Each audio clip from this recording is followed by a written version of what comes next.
Hi, it's the second day of our weekend workshop where we are creating a journal in a weekend. And yesterday we did quite a bit and made lots of progress. And today we're going to finish the deck and have the finished content. I'm very excited for you to be here. As always, you can participate in the comments. If you're not able to comment, please use the link in the post and just open this video on YouTube itself. And then you'll be able to just comment regularly on YouTube. And that's where you can ask your questions, share your progress, share any comments so that you can participate as much as you can. Awesome, let's get started. I spent last few hours preparing something for you that I thought is going to support this journey. So let me share that with you. I'm going to show it to you first, and then I'm going to share it in the comments, the link to this. So yesterday we went through outlining the journey, the customer journey, basically giving our product a purpose. And you've seen me talk to AI. I use my phone and I speak my thoughts out and I answer certain questions. So these are the questions that I answer so that I can really outline a content idea that is going to facilitate a transformation for the user that uses the journal. I use voice notes to brain dump, and I've added everything in here. And also what I've added is a resource here, how I use AI to go from like very superficial content to have very impactful thought through content by using a lot of critical thinking and a lot of stress testing of my ideas and stress testing the content. And here I'm sharing what it is that I'm doing with different types of prompts and why I'm doing what I'm doing, why I'm priming AI ahead of time, why I use lots of critical thinking to improve the content, to improve the flow, to improve the exercises, anything that I'm thinking of to add in my product. I go through it again and again and again so that I make sure that it is thought through. And I found using this technique makes me have really good content instead of what I see sometimes people do. They just open ChatGPT, put their idea in, and then they have a very basic journal content or outline often that once you really think through it, you notice, oh, there's lots of redundancy, or there are pieces that don't really fit together. There's no real flow because AI is not trained to think these things through. So we need to help our AI friends to think things through. So I've added all of that in here so that even after the weekend, you can use that as your red thread and as your guideline to create any other type of product that you have in mind. So let me make sure that I share this with you and I put it in the comments. And then later on, I'm also going to put it into our school community. Let me also show you that. So if we look at our school community, we have our classroom here. And in the classroom, when you go in there, you will notice that I'm filling this up. These are the resources I shared with you yesterday. And then today, I'm going to be sharing the replay and also additional resources here. And you'll notice that later on today or tomorrow, you will have more bonus resources in here as well. Going through this workshop with you and seeing all your questions is helping me also understand where are gaps that I might be able to fill with an additional resource to really help you through the whole process. Cool. Awesome. So let's stop sharing. Let's get started. And let's prep for today. So in order to do that, I want you to know what you want to have ahead of time today so that you can make the most out of our day together. So let me just add the additional camera. And awesome. So today our end goal is to have our filled up copy deck. This is our goal. Have it completed. Right now, we are a few steps ahead of that, and we have an outline. We know how many pages we will have roughly. We know what the content sequence is roughly. And what we are still missing, what we will do today, is 1, the key pages, and adding the content to our outline. I'm thinking here of the initial pages. So if this is the sequence of our complete journal, we will have our key pages usually here. These are our repetitive pages.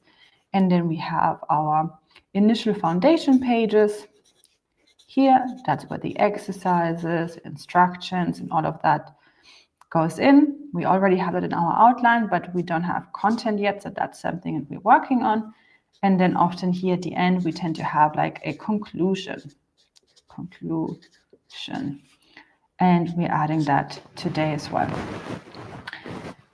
The best way for you to have all the necessary support is if you have ChatGPT, the paid version, and I recommend it, get the app for your phone.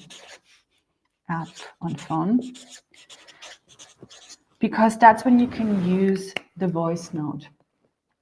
I heard that you can also do it on desktop, but I've never tried it. And for me, this works the best. There is an alternative to this. And let me show you as well. The alternative is using Loom. And I can show you how that works. So let me open Loom and I'll show you how you can use Loom as an alternative as well. Because today we will be speaking a lot with our AI for all the different pages. So let me remove this and let me share my screen. So the way that we use Loom, you click record new video. And then when you record a new video, you just press start recording. And it's going to ask you, okay, record. You wait until it starts. And then you say, hey, chat, here I want to add so and so and so. Right? You speak to the AI just the way that we do it on the phone. Once you're done, you click stop. And you will have a finished video. And what we have here is this transcript. So you can click here to get the transcript. It takes a bit. You can then just press copy and then add that to ChatGPT. This is a great alternative if you don't have the app on your phone and you can't use the voice message function. Then you can always use Loom as an alternative. Loom is for free, up to 5 minutes a video, and then you can create a free account if you don't have an account just yet and use Loom to do exactly the same process as well. It can be actually pretty nice to have it on Loom because then later on you can always go back as well and you can call this by the page that you're creating. And the reason why we want to do this is we don't want AI to create our product. We want the content to come from us, but with the help of AI, we will refine it and have it in a well-structured form and can then copy it into it. But we won't just let AI decide what to put in there. We're putting our own experience, our own thoughts into the journal, because then you'll have a very original journal that is just really yours and in the best possible way. This is why we can create a product that quickly as well, that is original, that is well thought through and written well. Okay, stop sharing. Is that clear for everyone? Do we have any questions around those pieces so far? If you do, just let me know in the chat. And if we think of how our day is structured today,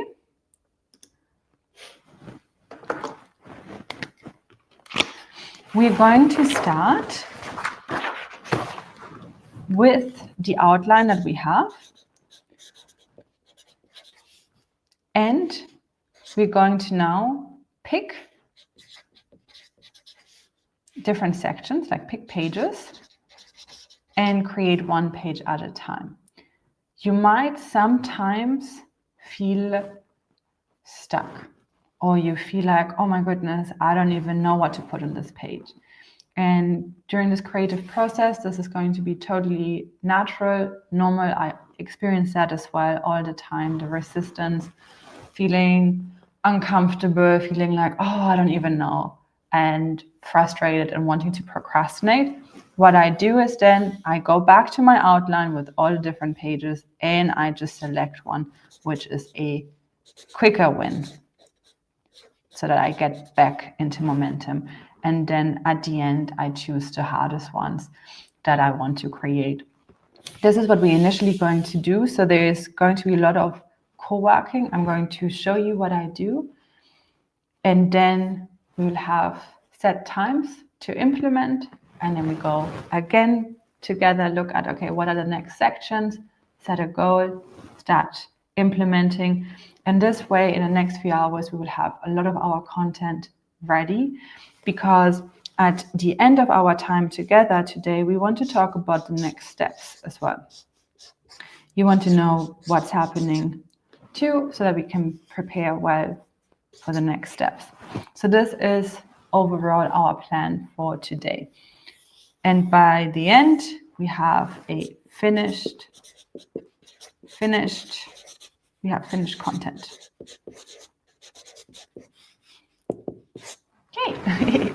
Okay, I see we have a question here. Can you talk a little bit about the difference between journal and planner, please? Okay. In my point of view, a journal is usually something where you do have a lot more like reflection. You're working towards a certain transformation, but you might not be planning your hours. You might not be planning your days. And planner, as a planner, I see something that is more like a goal planner, something where you have like a set goal and you're planning through the pages. There's a lot of overlap, so sometimes it's not as easy to know what the difference between a journal and a planner is. And I don't think there's like a very defined difference. You can choose how you want to call your product. You can call it a journal, you can call it a planner. Many people don't know the difference of it, and there is no clear difference often. But in my mind, a planner is to plan something, and a journal is more like a reflective type of product where you can do more journaling. But often there's a combination of both as well.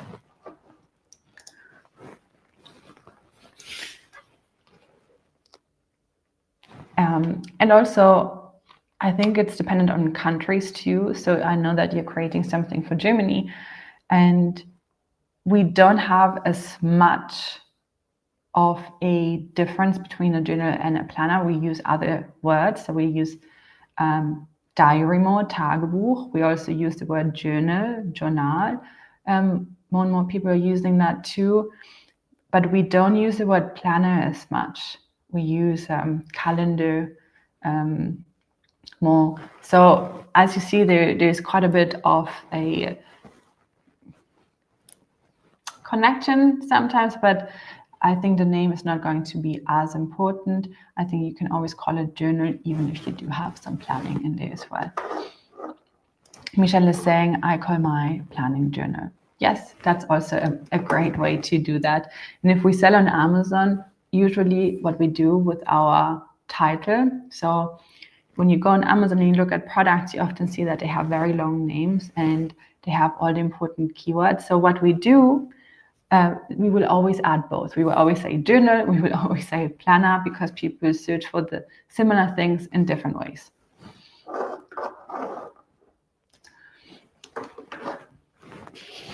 This morning, I already started working a little bit on my product.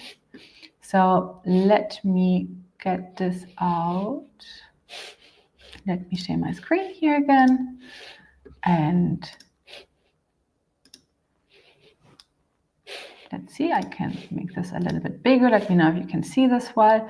So what I've been doing here is, as you remember here, that was the outline that I created yesterday. And I started to add content for different pages already. So I have a few pages where I've already added content.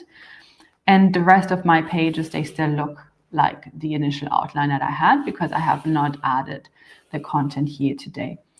And what I want to guide you through here today is what I do to fill out this content and make sure that it truly fits what my intention initially is, or initially was.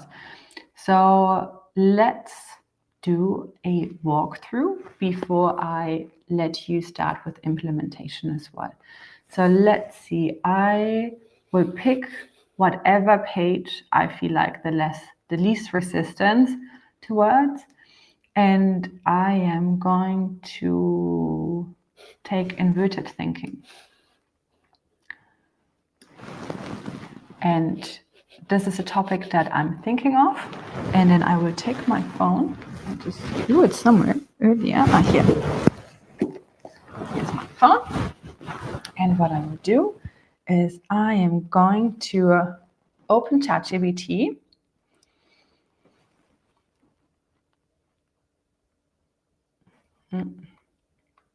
Need to open the correct chat. And I'm going to now tell ChatGPT what I want in this section.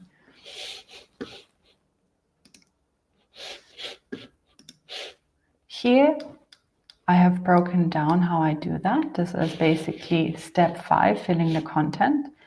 So I'm going to tell Chat what the purpose of this page is, what I want to communicate here, and why this is important. So let's do that.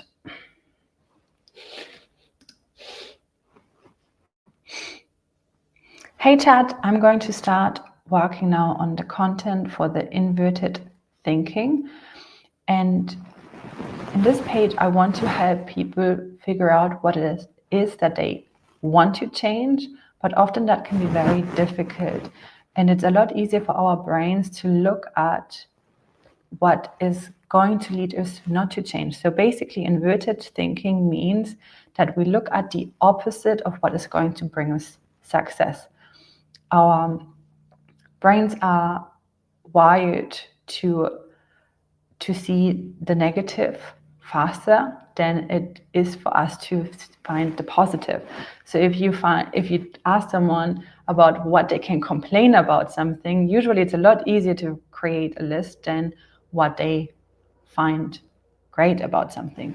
So I want to take this logic and this way of thinking as well to help people identify what are the behaviors, if they continue doing them as they are, that will not lead to success, and what are thoughts that they might be thinking or that they could think that will not lead them to success. This way, it's going to be easier for them to identify what the opposite of that is that could then lead them to success. As you see, I'm just like thought dumping, and I'm not even thinking about if my sentences are right, nothing. I just like talk it out, which can be a little bit more awkward when you know that people are watching. But that's basically what I do. And then on my phone, chat is already working. I open my ChatGPT on my desktop now. And let me share this with you, and I'll let it refresh. So it's still loading. loading. It's still working and working and working. And I will now refresh this because now I will be able to see this on my desktop as well. And this is why I love using the phone as much, because it's so much faster and easier. If I had to type it all out, I would censor myself way too much. It would not come out of me as raw as it does if I speak. And usually I get better results if I do it this way. So let's see what Chat has come up with.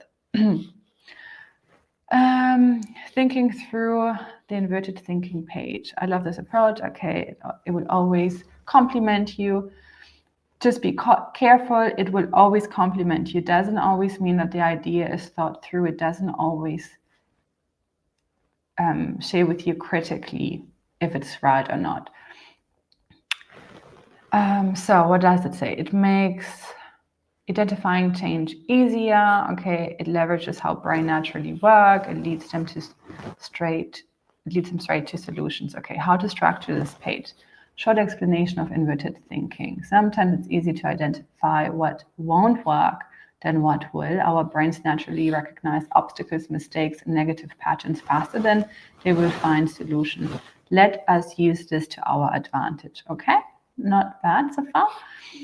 Step 1. What will not lead to success? Identify behaviors, thoughts, or habits that will keep you stuck. If I keep thinking like this, will I reach my goal?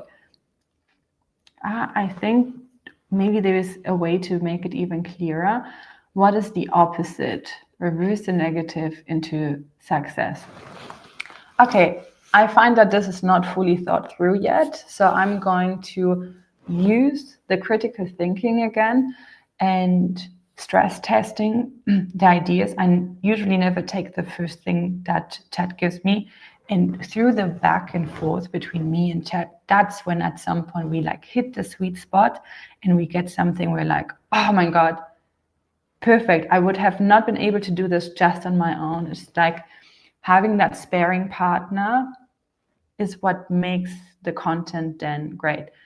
And that sometimes means that certain sections take a little bit longer, but that is totally fine because I want to make sure that it makes total sense. Okay, so what I'm going to do next is,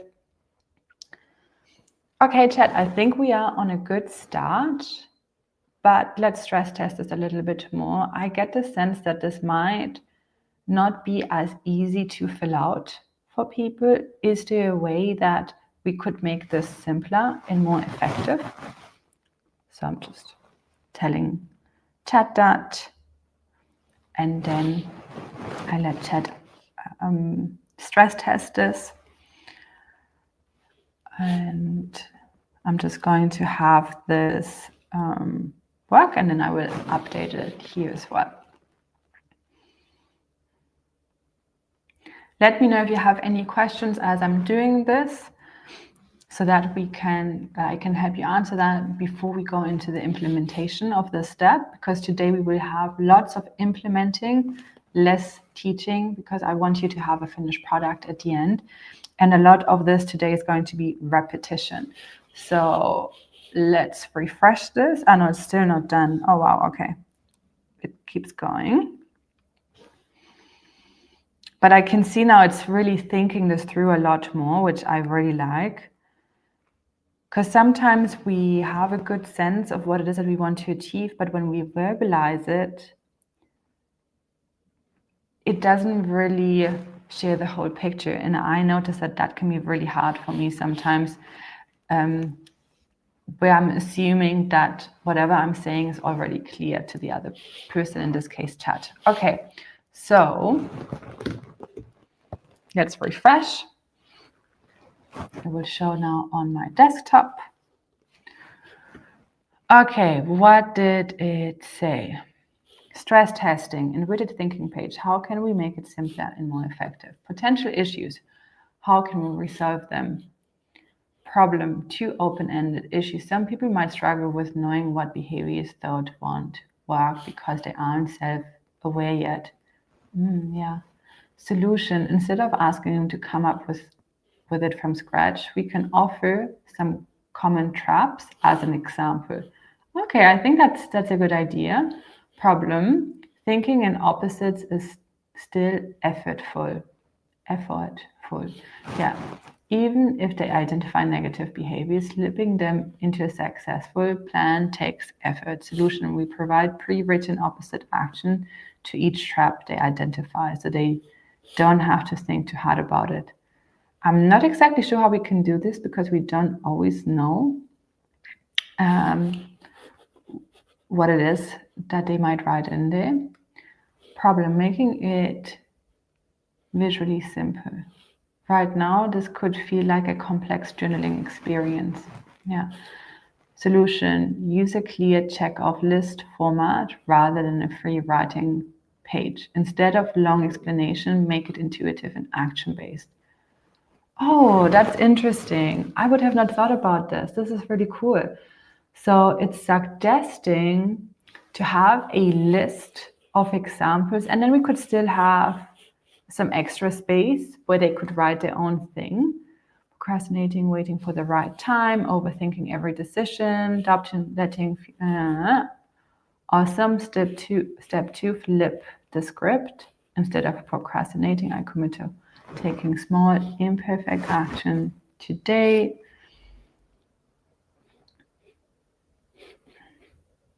Okay, I think this could use a little bit more of a refinement, but I like where we are going. And I like that it is challenging me to think differently. I would have not even thought about the solution. And it helps me realize the way that I wanted to add it in the journal might have been too complicated. Like that. Awesome. So let me see if I have any questions.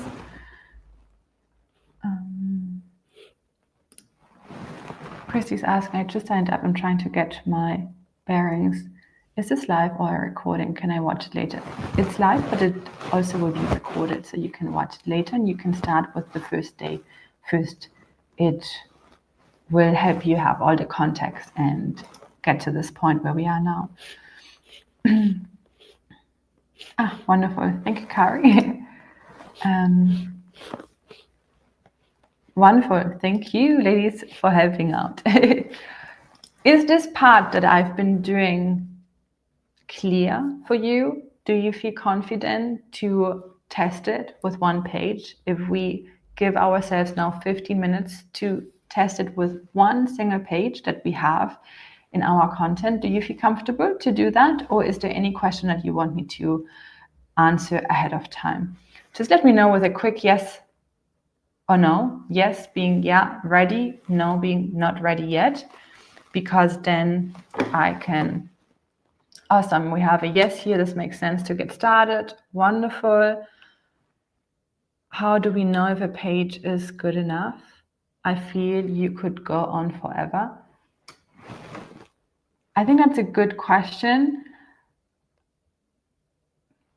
We will never know if it's good enough, but at some point I get to a place where I feel like this is good enough now. Like I'm understanding it. And also I go through AI again, like, hey, do you see any blind spots? Do you see any blind spots? And at some point, it also doesn't see any blind spots anymore. And I don't see anything that I would change. And then I'm like, okay, this is good enough. And also I remind myself, even if there's a page or two where I'm like, I don't know if it's fully it, doesn't matter, move on, go to the next. And then we can always come back at the end. And also this is not final. Even if we then get it designed, at that point we can still make changes, because sometimes when we see it laid out, that's when we realize, oh, okay, I want to change a prompt here, I want to change that. So even if we finish our copy deck now, this doesn't mean that there's no chance to change it later on. Cool. I have my big ass clock again. 15 minutes. Let's get one page done together. I'm going to mute myself because I always put on very loud music when I do this. And let's get started.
Okay, so how are you doing? How did it go with the first section of your journal?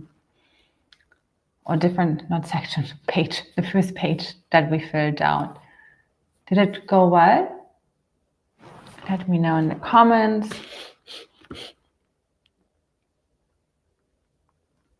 I don't know about you, but for me, the repetitive pages seem to be the hardest ones. Yes, I think they often can be the hardest ones. I like to work on the initial pages first because then it helps me know what to add on the repetitive ones. So I tend to not work on the repetitive pages first. I often tend to work on the exercises and other things first because that helps me. How is everyone else doing? Let me know. What we will do, we will repeat this now in a... Laura is frozen on my end.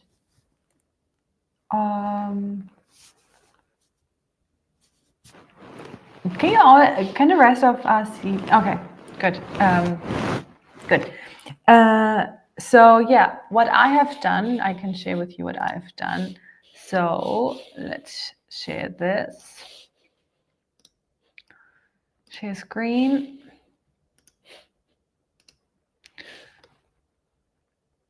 So I've added my inverted thinking exercise. I actually changed this quite a bit, but we found a way. So I put this into categories instead, and I might not find this to be fully ready, but this is B+ work for now, and I'm fine with it. I might come back later and with a different idea, and I'm starting on the next bit. So I want to create the other exercises so that, or the other pages, so that I can move on and create as much as possible of this initial part. So I would like to give ourselves now a bit more time, 30 minutes. And in the 30 minutes, I'm trying to complete as many of these pages as possible. Once you notice you go into a groove, it gets to be a lot easier.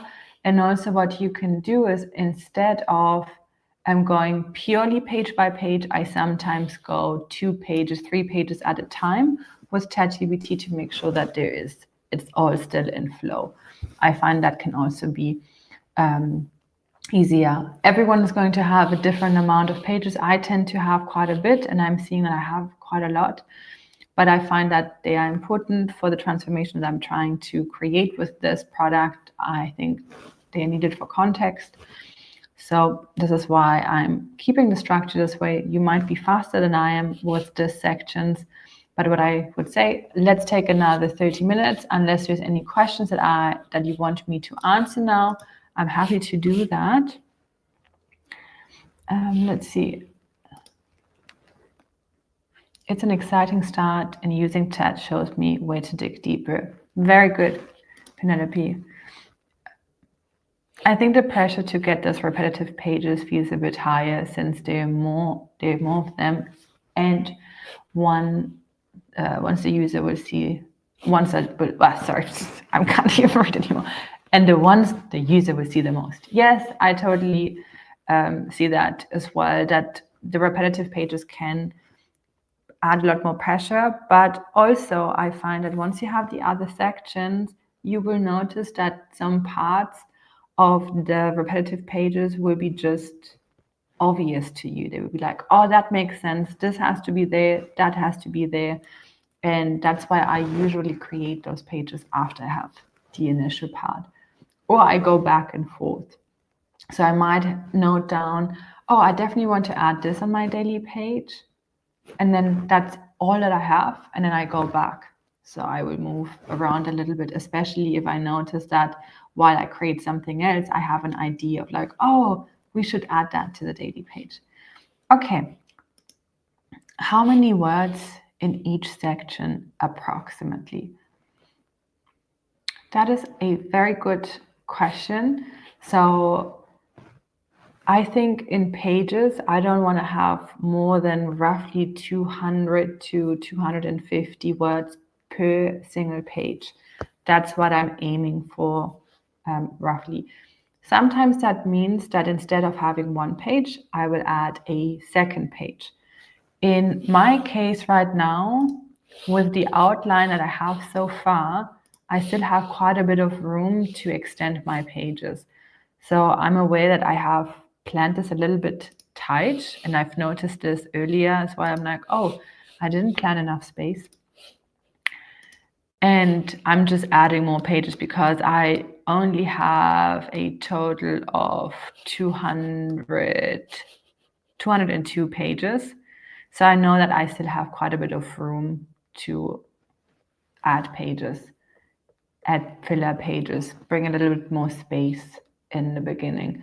So whenever you notice, wow, this is a lot of content, this is a lot of content, this would never fit into one page. This will definitely be 2 pages, potentially even 4 pages in total. And I'm just spreading everything out a lot more so it's more digestible. But roughly 200 words to 250 is what you can aim for. And you can always ask, if you notice that chat is giving you too much text, because it can, you can always remind it, hey, chat, remember, this is for a guided journal that is A5 sized. So we might not be able to add that much content on a page. Please make sure to keep the text shorter, and it will adjust that as well. So anytime you notice these things, you just remind chat again what it is that we were trying to achieve here. And I find that helps a lot. Cool. Are we then ready and continue our implementation? So I'm going to put the timer up for 30 minutes. And our goal is to fill as many of these pages that we have in our outline as possible. Cool.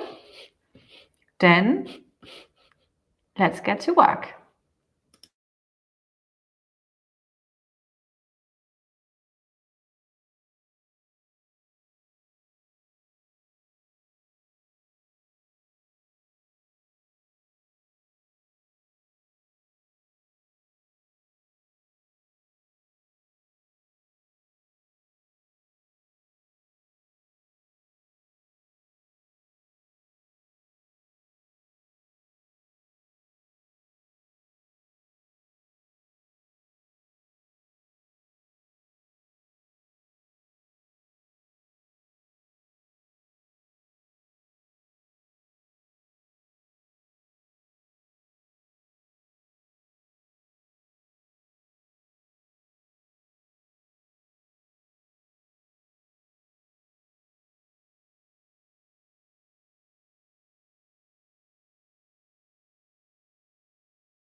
Okay, time is up again.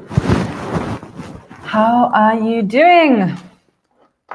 Were you able to finish quite a few of the pages? What if we want to have graphics in our pages? We can't create that with ChatGPT, right?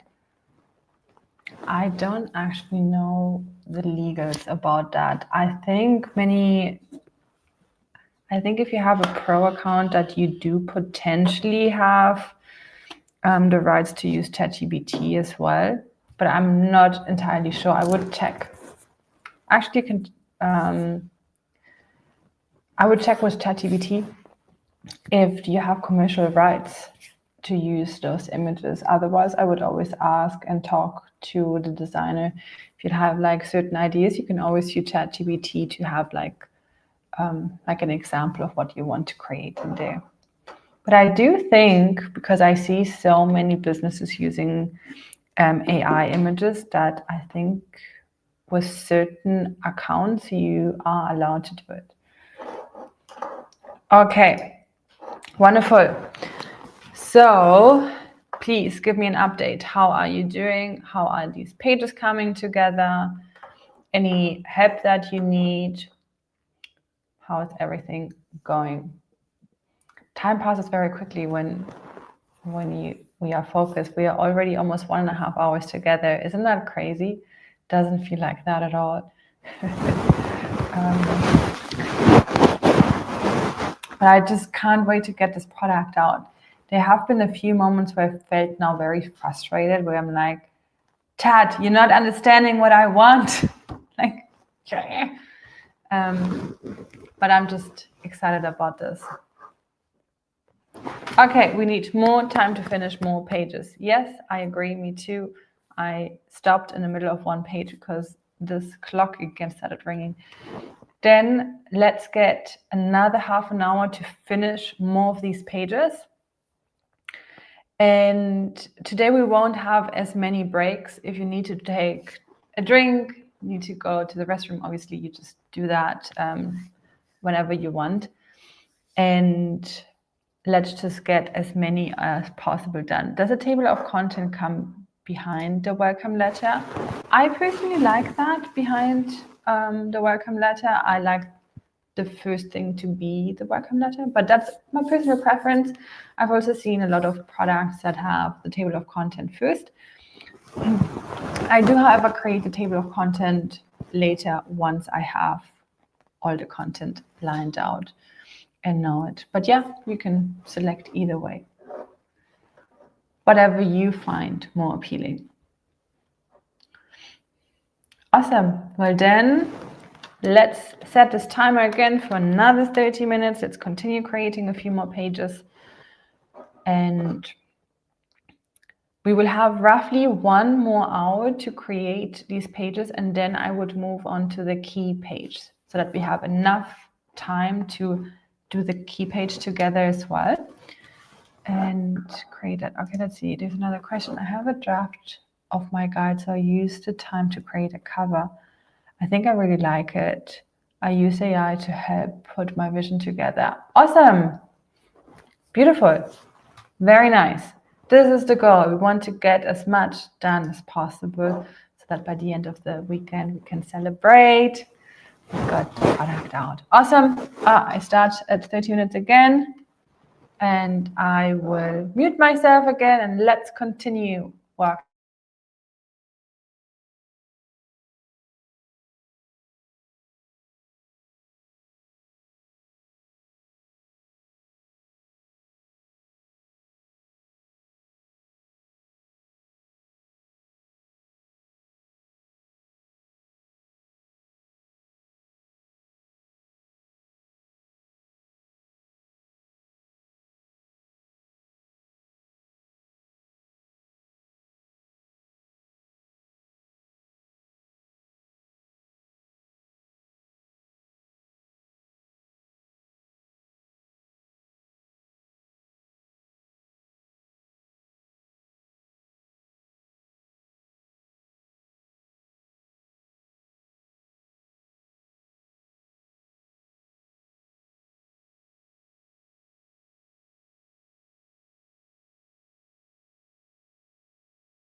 Okay.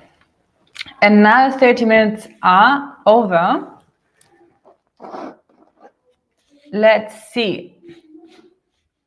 Let me see. I have, what is the key page? Is this today's PDF? The key page are the pages that repeat themselves. And we will start working on the key page in half an hour. Carrie saying, I have to leave early today, but I will look forward to working through the replays. Thank you, Laura. Of course, thank you as well. Okay, so we will have last 30 minutes for our pages in the front so that we can start looking at our daily page. So here I'm already writing down some of the ideas that I want to add in the daily page as I'm doing something else as well. So I'm I'm keeping a paper with me so that as soon as something comes into my brain, I will write it down here because I know that my future step is going to be working on the repetitive pages. In my case, it's a daily page. In your case, it might be a weekly page, or it will be a page where people just they use it when they need it. It might be just a prompted page, but it's basically the part of the journal that will repeat itself the most, or the planner that will repeat itself the most. And usually those are most of the pages will be the repetitive pages. So let's get another 30 minutes. Let's continue working on this. And then the aim is to have the initial pages in the next 30 minutes done as good as we can. Remember, B+ work, it doesn't have to be perfect. We can always go over it later, but we want to have a finished copy deck so that we have a finished product. It's always going to be easier to refine it later on than having missing things and then having to go back to it. Awesome. Let's do this. Another 30 minutes. And then we will start with the key page.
Hey, okay.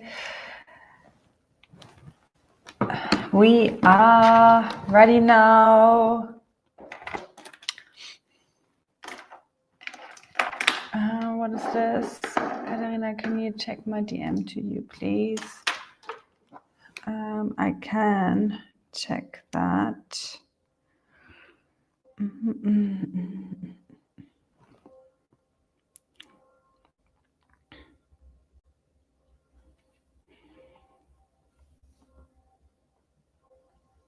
Okay. Yeah, you can. I'm just going to say this in German very quickly. Du kannst mir einfach, ich bin in der gleichen Gruppe von Evelyn, du kannst mir einfach direkt auf WhatsApp schreiben oder mir Voice Message schicken. Ich weiß nicht, ob ich viel hin und her gehen kann, weil wir heute bis 8:30 bis 9:30 Uhr zusammen die Calls haben. Aber ich kann sehr gerne morgen auf jeden Fall nochmal antworten und so. Okay, then how are you doing? I'm going to turn on my lights in a moment. It's getting really dark here. I had to change my AI. I noticed that ChatGPT was having lots of trouble. So I started moving over to Claude. I did exactly the same thing. I just pasted all I already had so that the voice would stay the same. And Claude picked up and did a phenomenal job, where ChatGPT, it was just giving me one error after the other. It was like failure, updating this, failure, updating this. And I'm like, okay, I think I've expected too much from ChatGPT. I give it a bit of a break. Okay, as I said, we are going to now start with the daily pages. And before we do that, I want to give you a little bit of guidance as well, because it might not be just a daily page that you're creating, you might be also creating weekly pages or so. Let me go back and share my second screen. My second camera, I mean. Okay, so if we go back to what we've been discussing before, and we are coming back to the A to B journey, right? We're coming back to the before and the after of the user of your journal. And what we've been doing so far, if we look at one journal as an example, here's a 5-minute journal. We've worked on these bits here in the beginning so far, adding some of the content. But now we want to be thinking of like, what are the pages that will repeat themselves? So here in the 5-minute journal, we see that most of the journal repeats itself.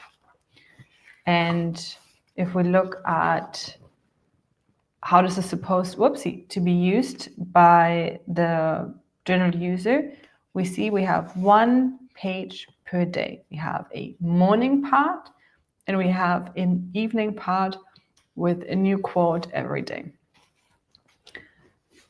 This fits roughly 6 months in here. And at the end, we do have some notes and just, what is this actually?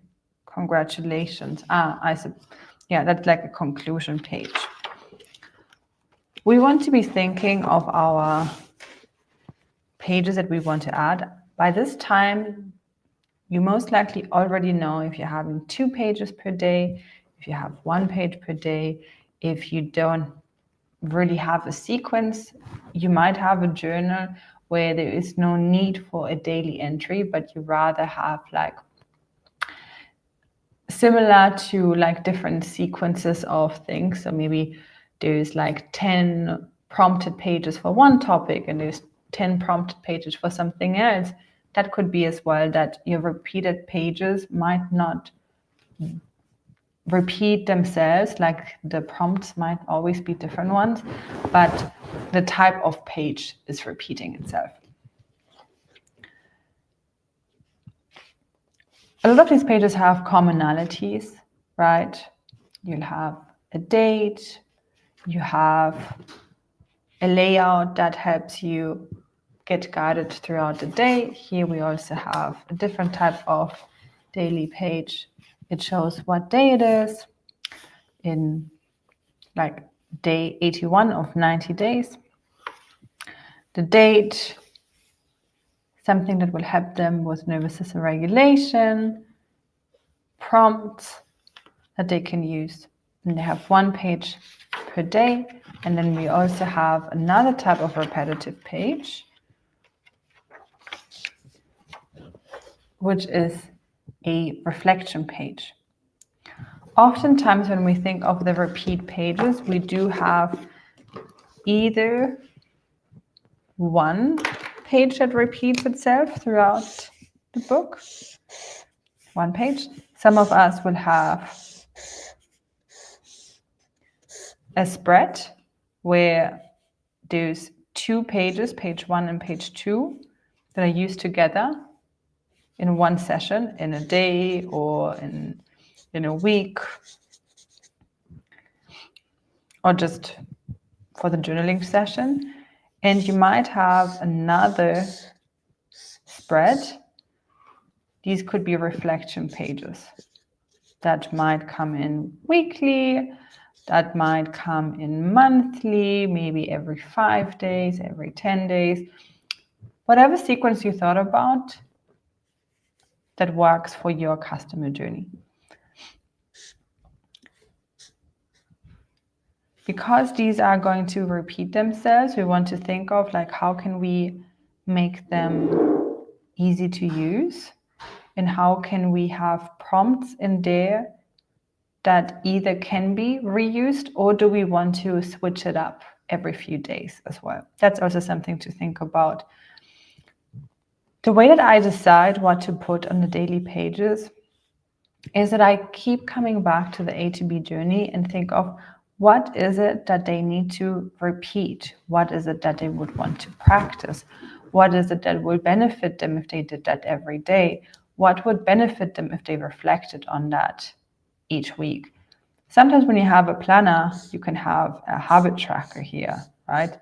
It helps the person tick off different things that they've been able to do. Or if you have a business planner, they can plan out the 3 priorities for the next week, right? So they have like the 3 priorities. You could also think about it being this way. You have 1 reflection and 1 preparation for the next week. So we have the different spreads, and then every 7 days you have like reflection, preparation for the next week, and then again the repetitive pages. That's also how you can think about it. Again, there's no right or wrong. Go with what your own preference is. And what we can do now is ChatGPT or Claude or whatever AI you're using already has lots of context what your product is about. And we can now ask ChatGPT or Claude, given all the information that it has about this product, what would be interesting to add to the daily pages, and then compare that to your own notes. I've taken notes over time because I kept thinking about this, what would be things that I want to add on the daily page. So I have actually tons of different notes for my journal. And I'm going to go through that with AI, with ChatGPT. I'm going to make sure it's not too much, but I'm not worried as much about the layout. Let's get some of the content out first, and then we can think about the layout, if that makes sense or not. And to think about the layout, I will show you afterwards as well, once I have the content, what I will do with it. But usually what I do is I use paper. So I just take paper out of my printer, and then I will fold it, and then I will look at, okay, here we have the prompts, here we have the prompts. Does this feel right to me, or is this too much, too little? Would I feel annoyed to do this every day? Would I feel bored? What can I do to not feel bored? Like, I would ask myself a lot of these questions to critically think about the content. And again, as you already know, I like to poke holes into my ideas consistently. Poking holes is what helps me figure out what I actually want to add one day. But to be able to poke holes, I just need to have a few ideas first. So we will start with that. If you do have any questions about this, please feel free to post them now in the comments, and I'm happy to answer them. And what we will do is we will take some time. We will take a shorter time, just 15 minutes, to get our initial ideas of what we want to add on the repetitive pages. And then I would ask you to please share that in the comments so that we can all go back and forth a little bit and then share different types of repetitive pages that we have in mind. I will do exactly the same thing as well. And then we can go through why it might be a good idea. Maybe we can critically analyze things, what we could possibly change, so that we can have the best possible repetitive pages that we can think of. Awesome, 15 minutes.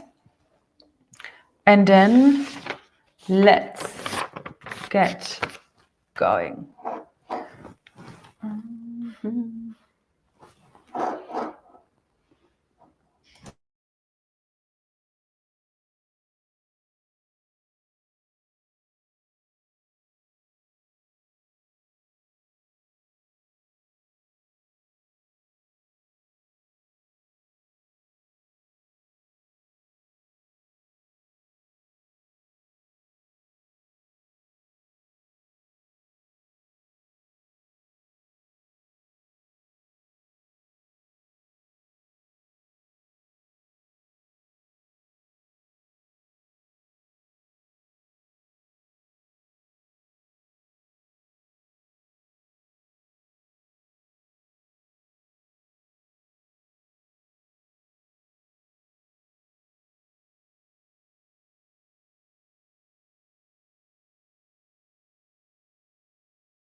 Hello, 15 minutes have passed. How are you doing with the repetitive pages? So Penelope is asking, so key pages and repeat pages are the same? Yes, pretty much the same thing.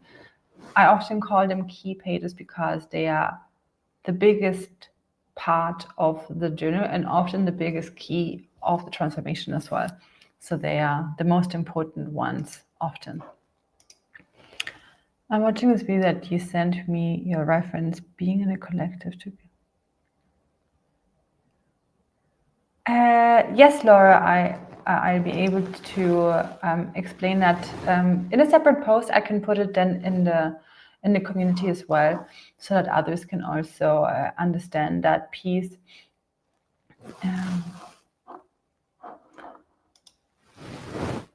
What's your suggestion how to phrase question on a daily page? I have self check-in. So do you think I should it sounds better to ask, how does your body feel right now? Or how does my body feel now? Oh, that's a very good question.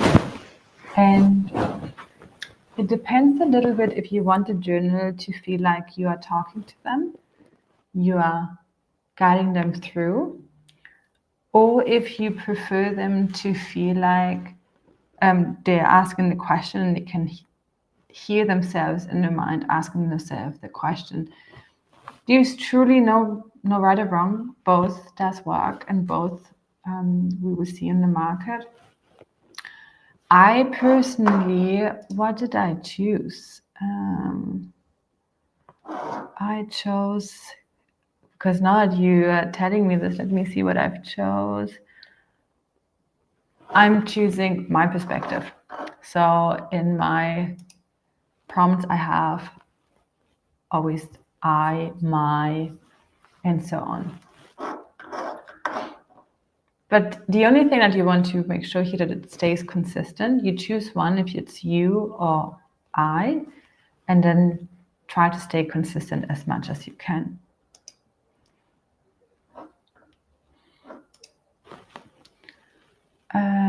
Yeah, no problem. You go ahead and watch the replay. I think most people that will watch the replay, they will mostly be able to use that as like a co-working in a way, and like time themselves as like a digital accountability. Would you like to share what your content is for the different pages and what you have been thinking of? I would be very curious to see how many daily pages you have. Are you having daily pages? Are you having weekly pages? Do you have reflection pages? That would be really great to know, and I would be sharing what I have as well. And maybe as you write, I'll share what I have. So I have a morning page and an evening page. That means that they have 2 pages per day. My journal is only for 75 days. It's like a transformation journal for a shorter period of time. And this is why I want to have a page in the morning and a page in the evening. And I do have every, hold on, how many days? Every 15 days, I have a bigger check-in because it's 75 days. So it's a total of 6 bigger check-ins or 5 bigger check-ins. Okay. My brain is already not computing. I have that. But one thing that I'm doing, because I don't want it to be too repetitive, because I notice that I don't tend to like that myself. I'm basing this on personal preference. Remember, I'm creating this for Laura 10 years ago. Laura 10 years ago bought the 5-minute journal, but never completed it because it has every day the same prompts. And I know that that doesn't particularly work very well for me. There's lots of people it works very well with, but I'm trying to create a product that I know my previous self, my younger version of me, would really connect with. So what I've done is, while my daily pages, the morning and the evening page, have a similar structure, the prompts change. So I just have a variety of different prompts. And we start lighter, and then as they progress throughout the 75 days, we ask prompts that might be harder to answer in the beginning, but it will be easier to answer as you've been doing this for a while. So this is my thinking, and my theory of what I think previous Laura, my younger version, would have been using more. I need a bit more variety. I need a little bit more change. And that's why I'm creating it this way. We have lots of freedom to do it exactly the way that we prefer to do it. I know many would always ask which one is the right way, but as we looked at yesterday, there's not truly a right or wrong way. Of course, there are some certain standards that we will see repeat throughout many journals, and if you follow a standard like that, there's a very high likelihood that it will work. And you will notice that some will be weekly, some will be daily, some will be monthly, some will have 1 page, some will have 2 page, and all of them sell. So you're not going to suddenly not be able to sell your product because you have 2 pages per day or because you have 1 page per day, because there's so many different preferences out there that you will find your people. It's the same thing with like the spiral bound or a hardbound journal. Don't worry, take the one that you prefer most and know that you can always add the other spiral, like the other binding later on, or you can launch both. We have now a member that is launching a hard cover and a spiral at the same time. The same content, just different binding options. Okay, we have here another question. I was wondering a lot about the format of my journal. Really wanted B5, but now I will do A5 due to printing price. What is your opinion on the format? Does it sell? Or the content is king? A5 sells a lot. The most common size for journals is A5. You can do nothing wrong if it's a B5 or A5. Definitely there is some pricing considerations. If you create a B5 journal, it will cost you more than an A5 journal. That is for sure, but there's sometimes instances where it makes more sense. Let's say you have a keepsake journal where you are, writing down your travel adventures. It can make sense to have a slightly bigger journal because then you have more space to put photos and things like that in as well. In many other cases, it won't make a big difference to the user if it's A5 or B5. Like, I'm not entirely sure if this is B5, but it's very similar to B5, if it's not exactly it. So yes, there is a difference in sizing, but oftentimes an A5 version works perfectly fine. It's my favorite size. I almost always take B5. Actually, I always take B5 for my projects. I like that size also just for my own personal preference. I like that if I put all my journals into a shelf as well, most of them are the same height. I like that too. Things like that. I think it's easy to put it in a pocket and like in a bag. It's easy to carry. It's big enough to be able to write well.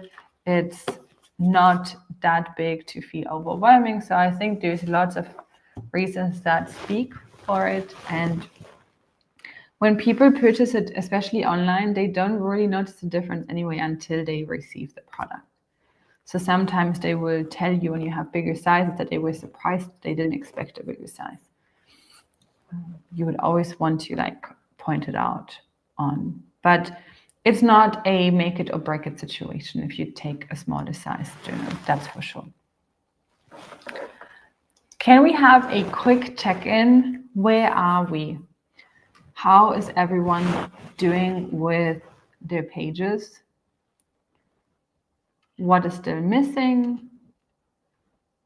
What are you working on next? Let me know, and if there is anything that you need support with.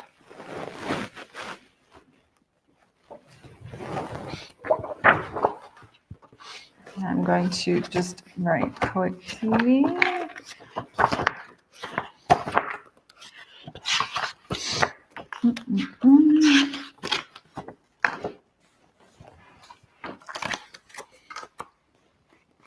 Can a spiral journal be A5? Yes, it can be. No problem whatsoever.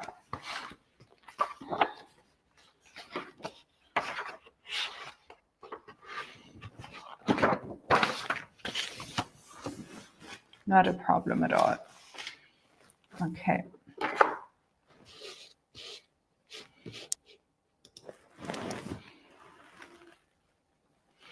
Doing okay, but I admit I'm taking ages with the outline and getting page numbers in flow, but have made huge progress and feel good. Awesome, very good. And Lindsay, I can tell you, just give yourself a hard stop. You're not allowed to work on the outline after that time, and you're only allowed to rework it once you have the content in. I also have to, give my brains hard stops because I could take days and days just on the outline and perfecting the outline, only to find out that once I add the content that my page flow or like my page count changes, because I notice like, oh, this might actually be more content than fits on one page. So here I need to add 2 pages. Ooh, this means now that I have to add a filler page here. And so you will notice that as you add the content, your page number will change. So give yourself a hard stop for your brain. Say like, okay, until here, let's create the content, then let's come back. I'm following along whenever you speak, but during the timer time, I'm still working on individual pages. Awesome, very good. How far along are you, Tracy, with your daily pages?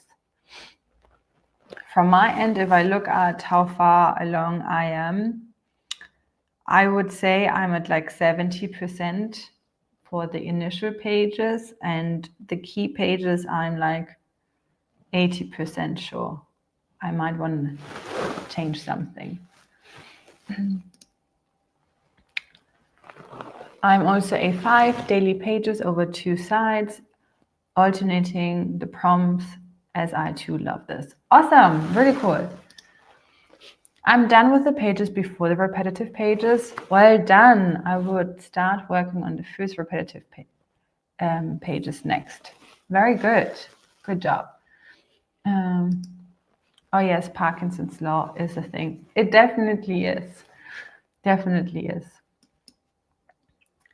Thank you for the answer. The workshop is amazing. I'm right now working on the weekly log and log out for 6 weeks. It's a guided journal, so I match the content with the theory part. Awesome, very good. Chelsea, just trying to work through the order of the monthly key pages and making sure it makes the most sense for the user to enjoy using. I think I may print it off and try a different version. That's a phenomenal idea, to print the pages and then test it.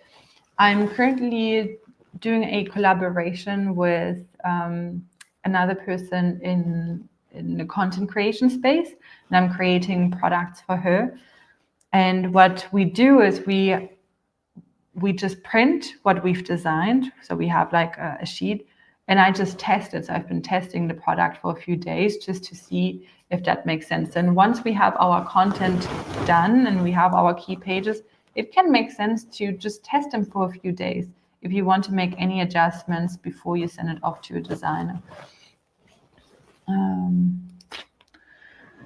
Working on daily pages and struggle a bit about how much space to fill in for the customer, or fill the space of a doable page per day with graphics to fill out, as the journal has 3 stages needs. Okay. Yes, that's a valid concern sometimes, knowing if there's enough space. I find what helps me is, because on a Google Doc or so, sometimes it can look a lot smaller. So what I will do, I will take the prompt and I will just write it on paper. and I will take half a page. I mean, I'm not sure where you are located. If you are in a country where you use A4 paper, usually you can just like fold it in half, and that's exactly the size of A5 for your journal. If you are in the US, then you have letter size. So I'm sorry, it's different, but you can still have like a rough understanding of how it would fit. But I do that. So I fold my A4 paper, A5, it's exact the same size of paper that my journal will have. And I will just use my handwriting and I will write the prompts. And then I will check, does this feel like enough space for me to write, or does it feel like this is too little? And if I notice, oh, this is too little, then I go through all of them and look at what is the highest priority, which do I have to keep, and which one can I remove?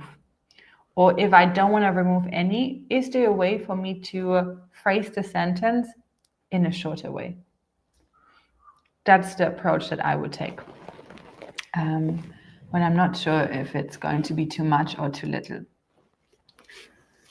I have all the page names, but content for them only 10%. Feeling very good where I am though, since this was in my brain for 2 years. So everything I have done so far is a huge win for me. Awesome, Tracy. This is really like, I'm very happy for you, because I totally get how it feels to have an idea inside our brains for a long time, and to get the momentum is all that we need. Wonderful. How are we? Do we want to do another co-working session, or do we need a little break? I'm happy to do another co-working session, maybe 30 minutes, and then I will need a little break to eat something. I'm starting to be hungry. But other than that, I think, oh, here, one more question. It's more a general thing. If I leave space for them to journal free, they might have too much or too little space. So I think about rather make it a graphic tracker to fill in. Yes, you can do that. And also, there's not going to be one thing that fits everyone. Some people will say, oh, there's too little space to write. Some will say, there's too much space to write. Create something that you feel is great, the way that you would want to use it. That's always where I come back to, how I would want to use it. Otherwise, if I think of how I can please the person, then it can be very hard, because there's so many different people and it would be hard to please them all. So I rather want to feel and experience my own product and notice, would that make sense for people that think similarly to me, if that makes sense.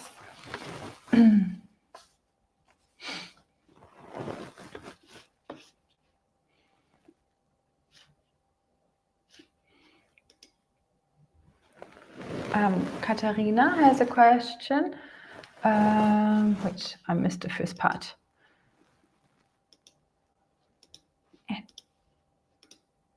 I'm pretty nervous that my idea might actually not work for some reason. Like that there might problems occur during the use of the planner that I've not seen coming.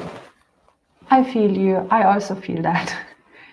And I think it's very normal during this process.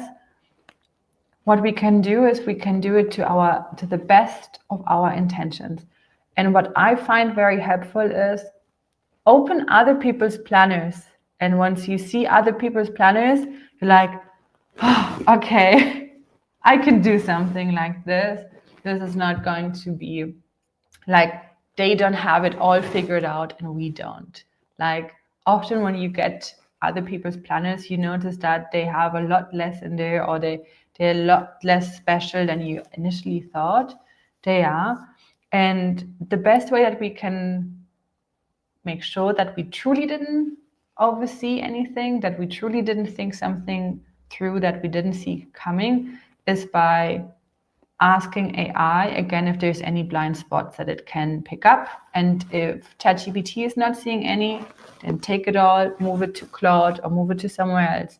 And then they can also help you pick up any type of blind spot that they might have seen. You're also welcome to share it in the community. I know it's in German, but I've noticed we do have a few German people here, and I'm also able to give you feedback. So, yes. Okay, then 30 minutes to continue creating this product. And then we will, after the 30 minutes, we will have a quick check-in and then have a break to get some food. Awesome.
Hello, we are back. Okay, I'm noticing that I'm starting to hit a low, and I noticed that this last 30-minute session was a lot harder for me, where I felt stuck a lot more often than usual. And this is also part of the process. And I wanted to just make sure that I share this with you because I think sometimes people think like, oh, Laura, for you it's easy. But no, it's not always easy, and it's just so natural to, have creative blocks at some point, or like being frustrated, feeling like, oh, this is not the way I want to. Although I have to also say there was progress through the prostration. There was still progress.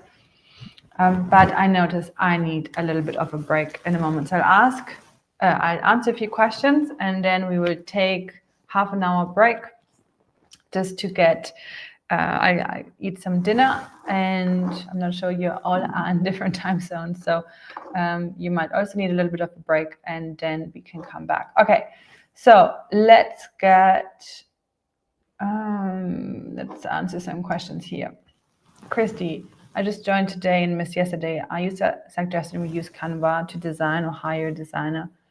I suggest you use a designer to hire a designer, unless you like super great with design, but the investment in a designer always comes back later on. So I would always suggest that. Okay, Lindsay has her finished content outline. Awesome, very good. Good. I'm glad you reminded us that sometimes we need to walk away from ChatGPT. Yes, I move away. I've been using Claude for the last 2 sessions, or 2 like 30-minute sessions, and I might be moving back again to ChatGPT after, but it was, he was, I think, a little tired. Is day 2 comments only? I'm not sure if I'm accessing correctly.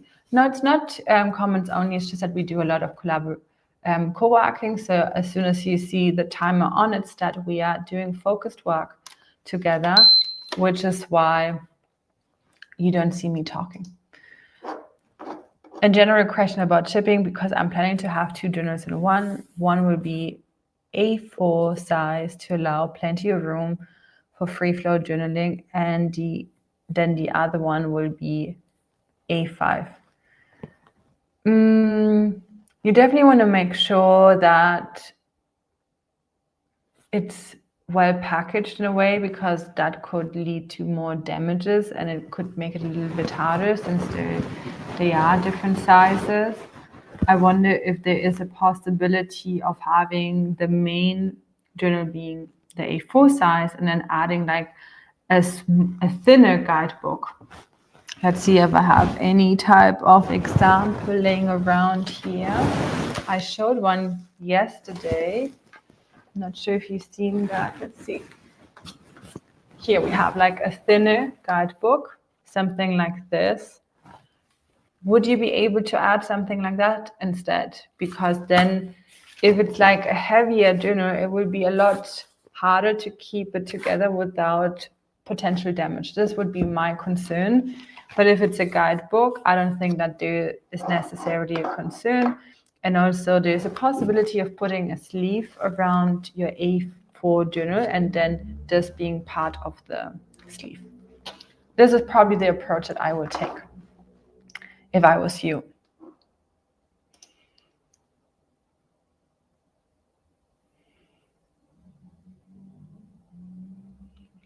When I just tried to make the first repetitive pages weekly preparation, I realized that my initial idea might actually not work. So I think I need to go back to the drawing board. Okay. Check if it's just like certain pieces that do not work. Or if there is just a need for additional context or just reframing something. Because maybe you could still make it work, but I don't know, I don't have enough context right now, but I would check that before jumping to conclusions quickly, if there's any way. what do you do to help evoke creativity for design? Because I don't design my own pages, I work with a designer. Do you mean like what my inspiration is? I will always create sort of like a mood board, and I tend to go on Pinterest and I look at designs that I find pleasing. I look at what layouts I find pleasing. I look at these different things, and then I will have a board created, and then I will send that to the designer. Also, did like specific colors that I find pleasing, I will do that. But I always tell my designers, well, to not take me literally, because some designers will do that, and then you have like a mix of different ideas, and then it suddenly doesn't look right because it doesn't follow design principles anymore. So I tell the designer, take my inspiration, but then add your design expertise and make your own suggestions and tell me what would work better and why. Because I'm not a designer. And, you know, some things could look nice to me, but if you put them together, they might not actually look nice. So, because I've learned this in the past, I really want a designer to make suggestions. Do you have resources for designers? I'm going to share what the next steps are at the end of today's session, and how you could possibly find a designer. Yes.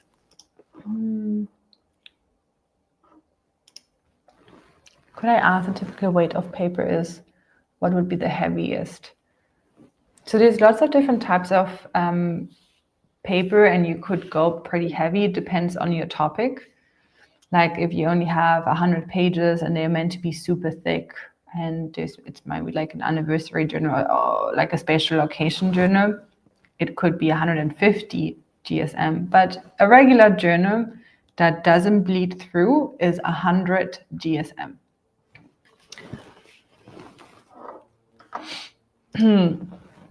I don't recommend designers in here. I actually don't tend to recommend designers at all. I recommend how you can search for designers and where to search for designers, because we have done that in the past. We've recommended designers, and then there are too many people using the same designer, and then there's too many similarities sometimes. So this is why we are a little bit more cautious and not recommending designers. Business planner thickness recommendation 100 as well. 100 GSM. I tend to always recommend 100 GSM, yes. Because if you have the 5-minute journal at home, for example, I find that it bleeds through too much. You cannot see this properly on this video, unfortunately, because the light is too strong. But you can really see through the page. Like I can see what's on the next page by just looking at it. And I don't tend to like that, because once you use a pen, and I tend to use fountain pens as well when I journal, it bleeds through. I don't like that. Or it will show through. Or even if you just use like a regular pen, I don't tend to like that. So I choose 100 GSM. It's slightly more expensive, but it's not a significant increase in price. So it's always worth it to do it.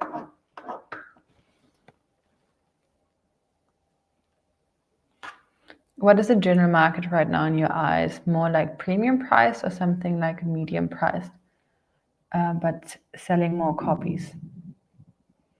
I'm not sure what you mean, or like what prices you see as medium priced or higher priced.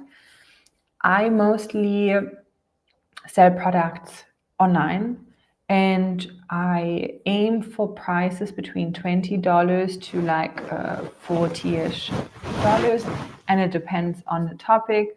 I know that when people buy a guided journal, they're not just buying a blank notebook, they're buying the content. And because they're buying the content and the transformation that they're getting through it, usually this is worth more to people, and it has a higher perceived value than just a blank notebook. So oftentimes we see that we can price our products $25 and up, no problem, because it is the value. And at that price point, we do have really good margins. We have enough wiggle room to be able to have ads and all of these things and still be really profitable.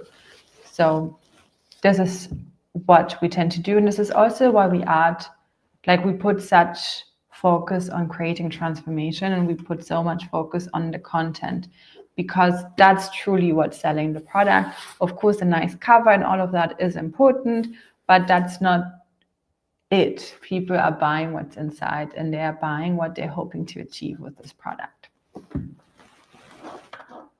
The heaviest would be good to low artwork by the user. I'm wondering how many pages then would work. If you have 100 GSM, depend on how thick you want your product to be. You can have anywhere from, I don't tend to go below 200 pages, but roughly 200 pages to 250 is what I tend to like the most. Again, this is personal preference. We see this product here, for example, this sells a lot, not done by me. This is a different creator that has created this product. It's very thick, it's over 360 pages. And I personally find something like this too thick for my own preference. I don't like it when it's that thick. And then there's also this journal here, which is extremely thin. Do you see that? Both of them sell a ton. That shows there's no truly a right or wrong way. People have different preferences. And whenever I'm having a decision to go through, I try to think of what I prefer and what the topic is of my product. So this is for mental health, to help with worrying. I think it can be smart having a thinner journal here because it feels very lightweight. If someone is already feeling heavy, I think that can have an interesting psychological effect. But still, my first reaction when I got it was like, oh, this is thin, not a lot in there.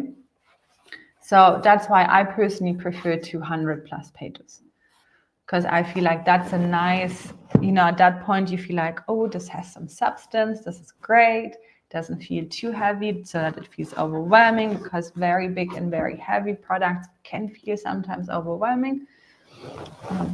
So this is the way that I try to think about this.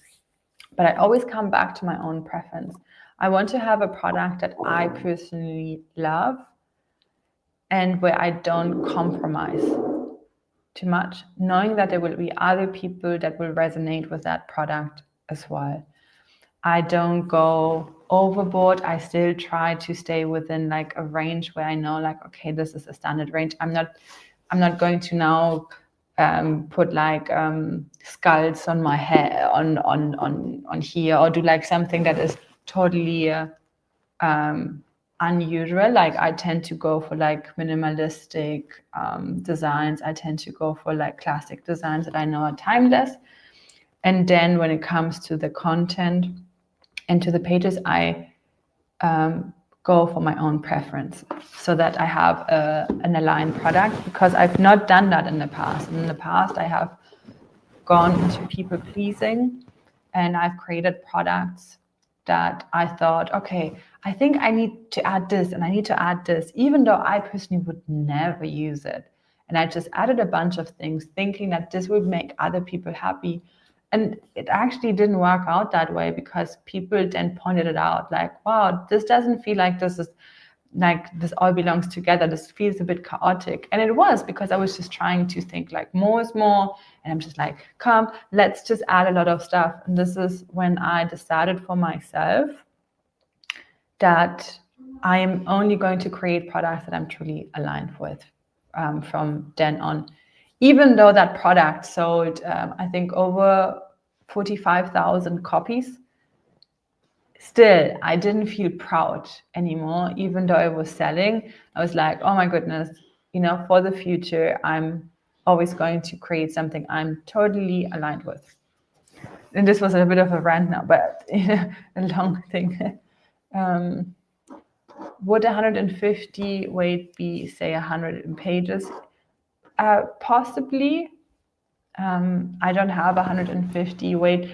I would consider why you wanted that thick, and I would always go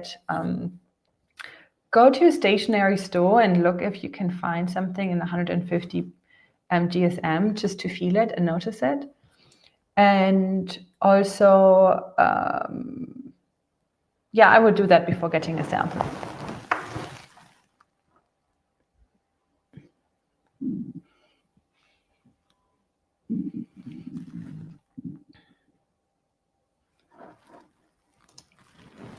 I share some of my products. I have not shared all of my products, but I have shared some of my products inside the Impact Stationery Creators community. Yes, I've launched some products together with Impact Stationery Creators, like my shadow work journal.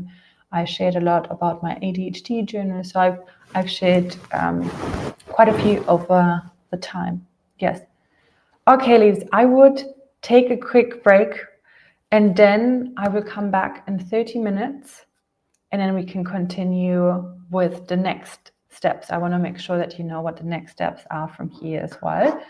And we can quickly check in how we are all doing. Okay, let's do this. Then I see you back in 30 minutes. I will keep the video on. It will just show the timer, okay? I'll be back.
Okay, the break is over.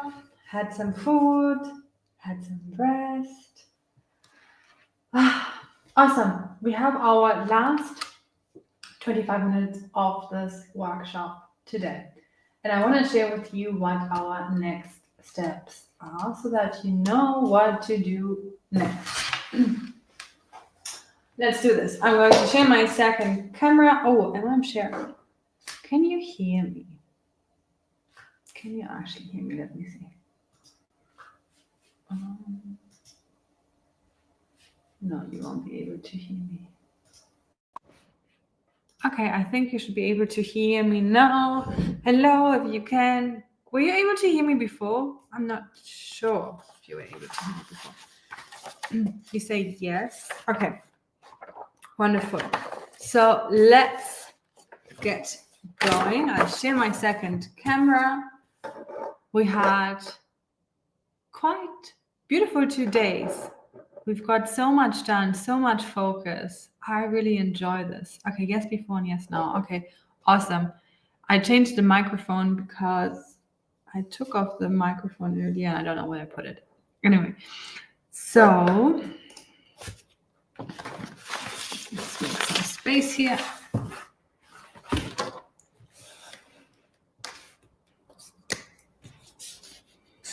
So, next steps. I'm going to talk about next steps in general, and also I'm going to talk next steps when it comes to this weekend workshop. So, what do we do once we have a copy deck finished? Basically, we have finished copy. This means we don't have a design yet. We don't have any of this yet. This is where we want to go next.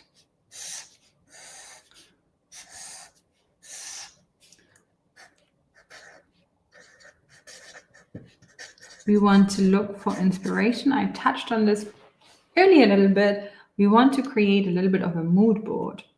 I tend to use Pinterest, but you can, use Google.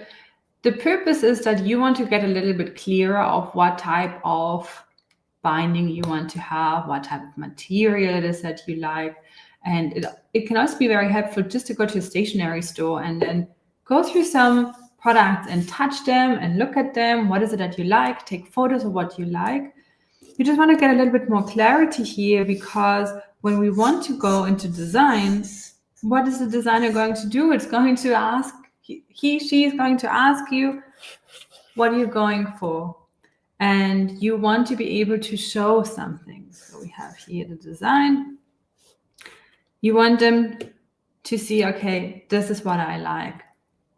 This type of style is what I'm going for. These are some reference brands that I like. So you want to gather these types of things already so that you can then pass that on to the designer.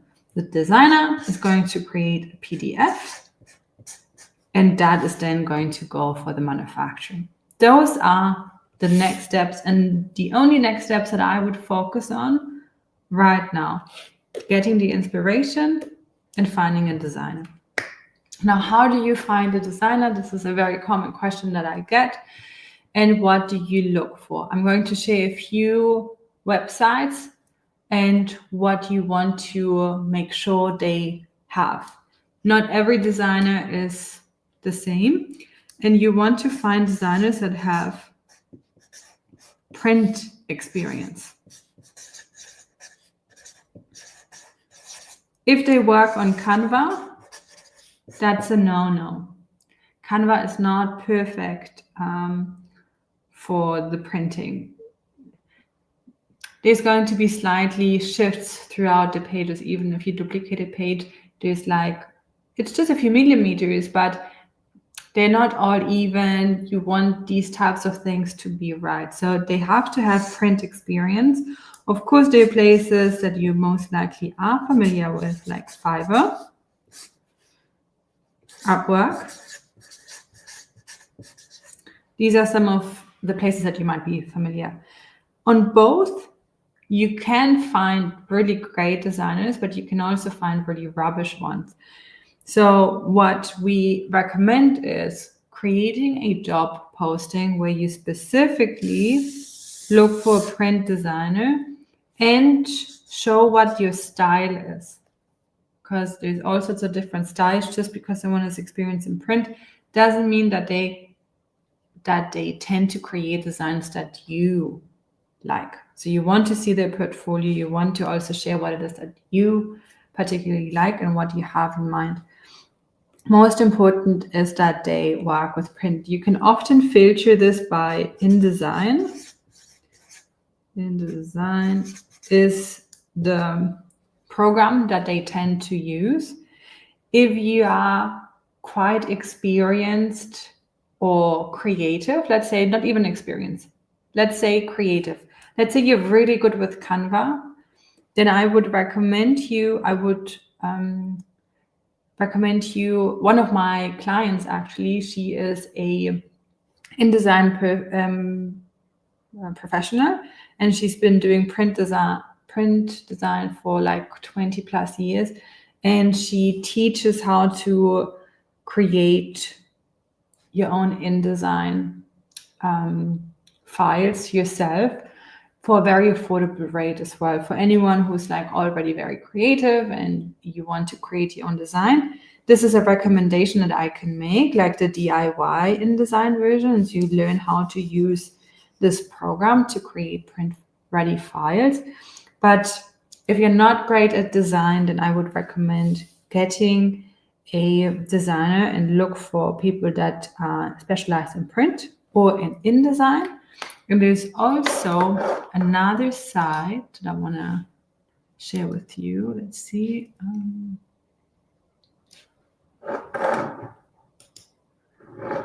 I will share my screen. Let's remove this and let's share screen.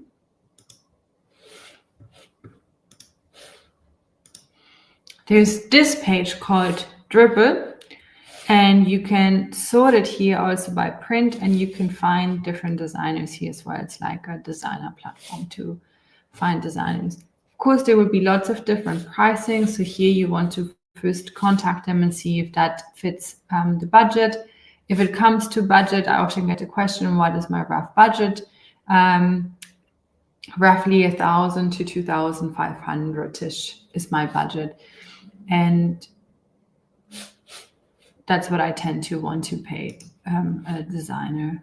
Of course, there will be people that charge a lot more than that, but that's roughly what I do for the next steps. Oops. With a designer, I have hired a designer now that is full-time, but when I got started, I didn't have a full-time designer, and I just hired project-based designers that could help me. In the past, I've worked with different designers. Some of my products are done by different people, and now I have found one person. And you might also work with different people until you find the person that you really like to work with on a long-term base. Is there a phrase we can search for on these sites like print journal or book designer or just graphic designer? You can look for graphic designer and then there's filters and look for print, or you can filter by InDesign as well. That can also help.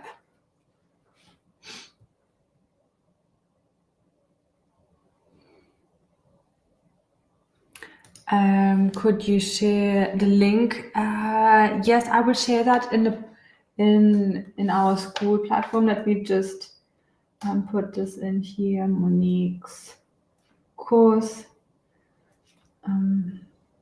I will share the link of her course as well. She will teach you how to do this on your own, for those of you who prefer to do that and want to learn how to do it with someone who has actual experience. She's also traveled with me to China. We met with manufacturers. She's part of the collective as well. So she's very experienced also from what we are teaching, and she's gone through all of that. And I have a small group of close proximity clients, and she's one of those clients that I work with one-on-one regularly with. So she's very, very familiar with all of that, and she also helps me when I need professional eyes to check my design. Is there anything that she would do differently, or she sees things that I can't see, because she's, of course, so familiar with all the small details after doing this for so many years. Now, what can you do after this weekend workshop? Let's say you are 50% done or 80% done. You were not able to fully finish it, and you might feel like, what do I do now? So today was Sunday, and I have not announced this before, but what I'm going to do is, for the next 7 days, we're going to have still implementation time. It's taking too long to write this all.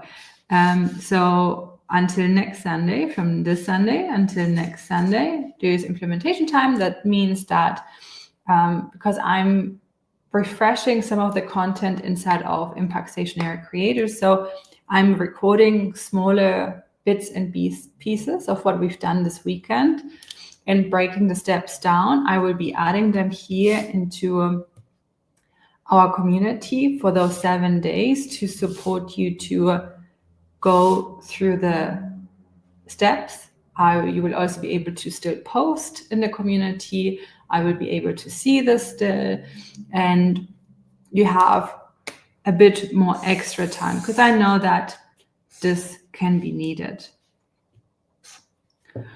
After the 7 days, what happens then? Then I will archive the group. It means that you still have access. So access will stay. But you won't be able to post anymore. You won't be able to ask questions anymore. It will be an archived group. You will just always have access to it, but it won't be active anymore after Sunday. It will close. If you then need any additional support and you want to join our community, I will highly recommend that if you seriously are pursuing creating your journals and need additional steps and additional support during the next few steps as well. In our community, we do have step-by-step instructions. We have weekly coaching calls, with me, with Emma, who is she's amazing in content. Also with Monique, the client I was talking about, that is the expert in InDesign. She also does one call a month. We have co-working sessions, quite a few during the week, to help you get into action. And then we also have now and then a challenge or something that will support people when needed. Weekly calls, co-working, and then all the step-by-steps. And this costs $111 a month. You can cancel anytime, but it will help you. And the step-by-step is not only how to create the product, how to manufacture, but it also includes how to launch on Amazon and how to get your first sales, how to get a barcode, all those additional logistical things that are important. We also cover logistics. We have a logistic partner that we connect you with so that you can have your inventory as well to come in. And there's also something else that I have shared in YouTube videos. I haven't talked about this at all in here, which is the collective. And a lot of our Impact Stationery Creators are in the collective, and this is basically to get manufacturing. So what we do is we do, let's see, group purchasing. Okay, this is not, okay. Imagine this is a group.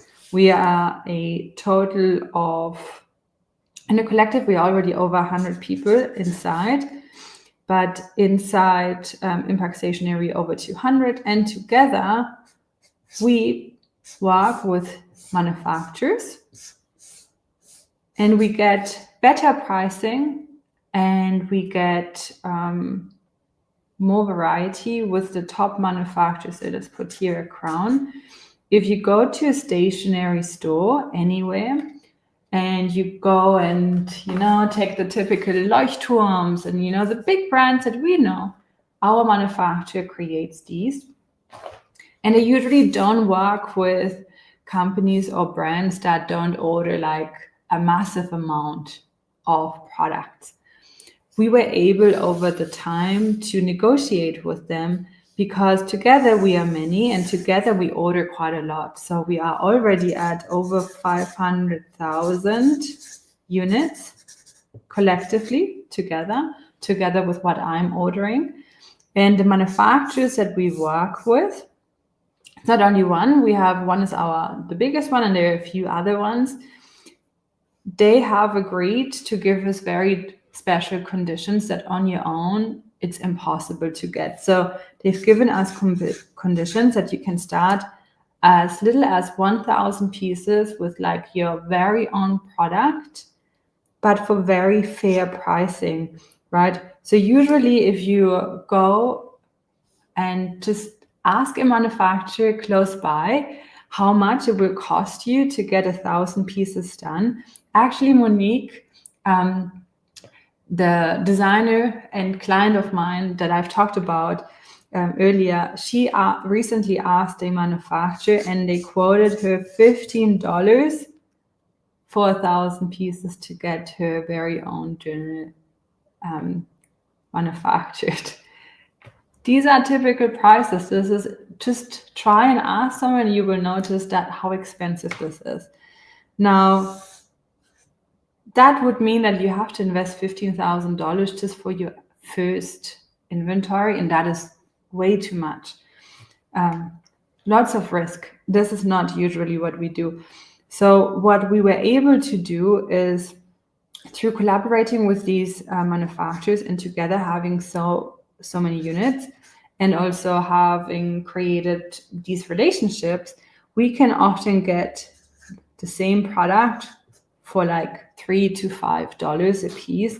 So then you can have the first 1,000, let's say for $3.50, you invest $3,500 and have 1,000 pieces, but you then have the possibility of having a profit. You have the possibility of having actually decent margins and starting with much less of a risk than that you would otherwise. And this is because we are all together. If you would like to be part of the collective, everything else is included. This is annually. And if that is something that is interesting to you, I would ask you to DM me and we will send you an application how you can then apply and join us in the collective. Even if your product is not ready yet, I would still recommend this because then you can already start with talking with our team to help you. Because one of the special bits here is that as being part of collective, we offer a done for you communication with the manufacturer. You don't have to directly communicate with them, which can be very challenging often. We have our team here, and then they help the whole communication. So you don't have to worry. You can talk to our team and they will help you coordinate everything from manufacturing, and they will also help you coordinate the shipping. Let's see. I'm going to just draw. Oh, this is ugly, but the shipping. Okay, never mind. I think you understand what this is. So they will, they help you ship as well. If this is interesting to you and you're very, you're pumped, you want to do create your own journals, you want to be able to save by being part of a group purchasing group, then I would, you can just contact me and then we can get that I can get you an application over by tomorrow. And that's basically the potential next step. If you want to have any additional support after the 7 bonus days are over and you need help and you want to create your product. Is there a minimum subscription time? No, this is totally up to you. You can come in, check it out, and then if it's not for you, that's also totally fine, but there's no minimum. We do have a very low churn though. People tend to stay quite long because they find the benefit and they're creating the products and then tend to create the next products. And inside our community, also you'll see lots of the launches that we've had. We actually have like a Hall of Fame as well with like all sorts of launches. Maybe I can show you a few just to inspire you and see what's possible. Then do you ship those yourself? No, I don't ship anything myself. So as you might know, I live in Germany. And the way that this goes, I have my manufacturer. So this is a manufacturer, just like draw. I think this is how you would manufacture. And then I have my products directly shipped to a warehouse.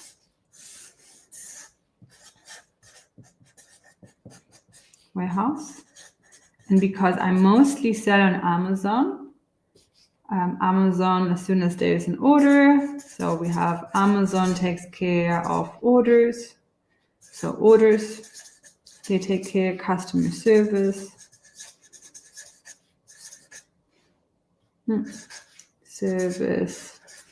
They take care warehousing, of course. And then I'm here somewhere totally different. So this is my house. And here, Flora in Germany. So I don't actually touch my inventory. This is directly sent over here. And I only get my samples, and I tend to purchase my own products just to see how the client experience is, but it's fully hands off. And this is also a reason why I've chosen to sell on Amazon, because I don't have an audience for my journal business yet. I've not built one, and I was able to sell over 150,000 pieces without an audience. I don't have social media for my journal brands. I don't have any of this. And one of the reasons why I sell on Amazon is because they have millions of customers. So I don't have to worry about getting customers. They already have people actively searching on Amazon, and then they find my product and then they can buy it, and then Amazon ships it. This is why I do it. But you can also sell on Etsy. You can sell on your own website. You can also do wholesale, retail. I also had some wholesale orders where people reach out to me directly via email, and I just sold a bunch of products. So I have a second warehouse as well. Also in the US, I do exactly the same thing. I just ship it over there. And this is then, I can ship like wholesale orders out from there. And I'm connecting this to my website. So it's all hands off. I don't ship any single orders. This would be a nightmare to me if I had to. And I've worked with people as well in the past that used to run their own e-commerce store and used to like ship everything out themselves, and that can be quite a bit of a nightmare. Yeah. And you sell the copies to Amazon then, or do you ship them all yourself via an own online shop? Yeah, Amazon ships them for me. Do you have journals to sell on Amazon at the moment? Yes, I do. I can also show you. I have self-published to Amazon for another book, workbook, and I'm assuming the advantage of this is there's more profit in addition. Do you have print on demand also? I don't do print on demand on Amazon because I don't like the quality. I have in the past, So I've created quite a few journals and I sold them print on demand with KDP, but I then stopped because when I started creating physical products, it just totally outperformed it. So I didn't want to put more time or energy into print on demand because it was not giving me the same results. And also I would never buy print on demand journals because for me, I'm just not the ideal purchaser for that. So I felt like it was out of alignment at some point to sell print on demand because I wouldn't purchase it that way myself anymore. I want to have the journals and like in the materials and the colors and all the things that I want with the ribbons, with the stuff. Well, do you have a shop on Amazon, or how does Amazon know about your product and the warehouse where to order the copies? So Amazon has a backend for sellers, and then you just add your product and then it appears in Amazon. Actually, most products that you see on Amazon are sold by third-party people. It's a similar process like eBay, and so it's just that it's, I think, less known that most of the things that are sold there are sold by third-party people like me or other people. I'm going to very quickly show you some of our products, and then I need to go because the Impact Stationery creator ladies are waiting for me for the VIP call that we're doing now. Okay, I'll just very quickly want to show you something and then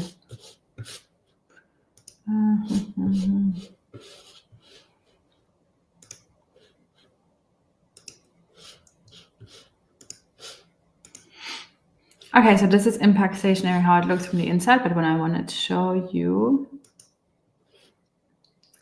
here's some of our members' products that you can look at. Doesn't include all of here. It doesn't include all of our latest products. I have to update this, but we've had some really cool ones. I want to show you one that launched just roughly 1 month ago. Share this instead. Yes, so end of life planner. We had, let's see, here we go. This is one of our members and she just launched, I think it was, last week of February. So she's 5 weeks roughly live. And look, here we can see, I know that her product is actually selling more. It's showing that this is per color selling more than 300. And she's selling really, really well. And she used to have a different online business. She used to sell skincare on her own website, and she's been doing that for many years. And we had a call the other day, and she was so amazed how Amazon is bringing all these different clients in, and she knows the other side of the e-commerce world, and she's like, oh my goodness, she didn't quite realize how powerful Amazon is now that she's experiencing it. But yeah, it's understandable why people are liking this. Look how beautiful this looks, well made. And then let's compare it to some of the other like print on demand versions that are out there. Like, I mean, if you want to have a beautiful end of life planner, I don't know if you want to have like a print of the demand version like that, or if you want to have like a really pretty, well-made, elegant version. And people are willing to spend a lot more on that as well. We actually had to increase the price because she was going to run out of stock otherwise. For her first launch, she already started with 3,000 pieces, but she's most likely going to run out of stock very soon. Okay, I have to go. I'm late. Oh, I'm so sorry. I wish I could stay longer, but I need to go and meet the Impact Stationery creators in the VIP session. For those of you who would like to join us in Impact Stationery creators, I'm just going to put the link in the chat, and then you can join us for the VIP session now as well, where we're going to answer, or I'm going to answer a question. You can come on video as well. And let me just quickly put this in the comments. And basically, you can just join us. And when you have joined us on School and you wonder where the link is, the link is just here. Here. When you enter and you've joined, you will find it just here, and then you can join us as well. Okay, see you in a bit. And for those of you who are not joining us, you will hear from me tomorrow. Awesome. Thank you so much for this time. This was really beautiful, and talk to you soon. Sorry, I have to end so abruptly. I miscalculated the last few minutes. Talk to you soon. Bye.